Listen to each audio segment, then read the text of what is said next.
it's Adam from Krav Maga Northern Beaches here, and I'm just going through a how-to guide for parents around bullying.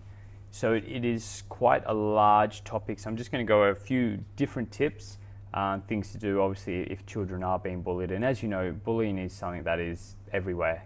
In many schools, it's been around for years, and obviously, unfortunately, it's something that's growing today, especially with social media and I guess the way society sort of is set up. But that's a different whole topic to get into. And it's growing. I see it all the time in the club, students coming in that are victims of it. So just a few things is, as a parent, the most important thing is to have a close connection to your child, or as a teacher or mentor.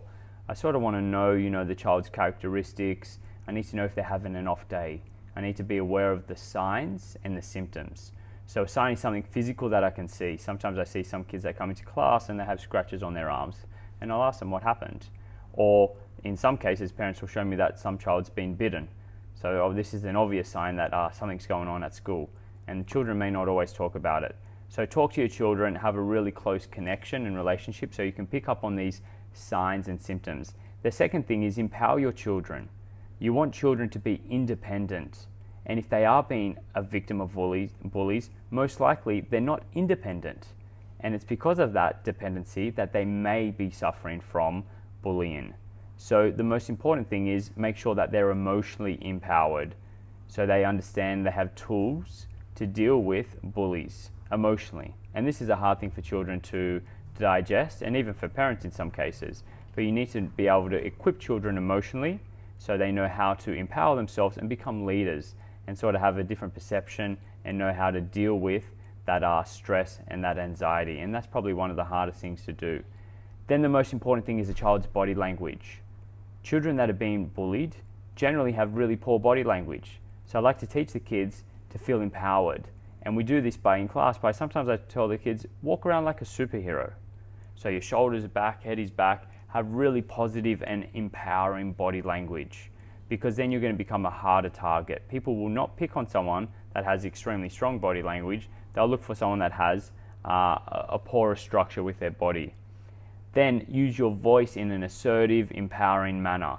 And we do this in class. We do different exercises where kids, use their voice in an empowering manner. And this is something that parents can practice at home, getting the kids to use their voice in an empowering manner and understand the power of their voice. In some cases, it might be negotiating. In other cases, it might be using your voice in an assertive manner. However, it comes across with the body language and the voice as someone that is empowered.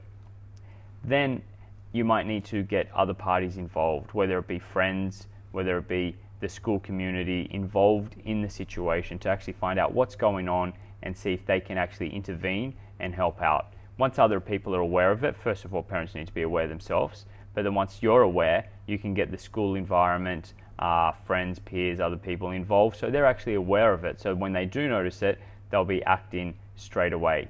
And then if it does consistently happen, obviously within class, I help a lot of kids out and do sessions with them to help empower them. But keep up the Krav Maga training, because in reality, this is really going to give the children the skills they need to become leaders.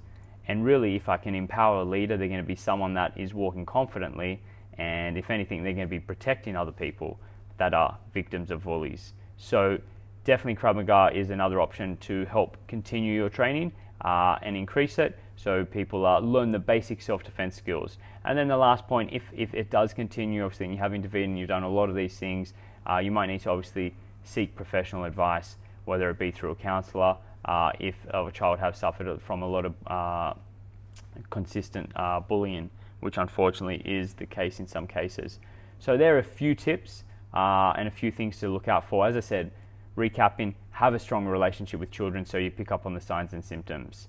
Empower the children so you can give them the skills that they need emotionally to deal with, and the tools to deal with other people in relationships.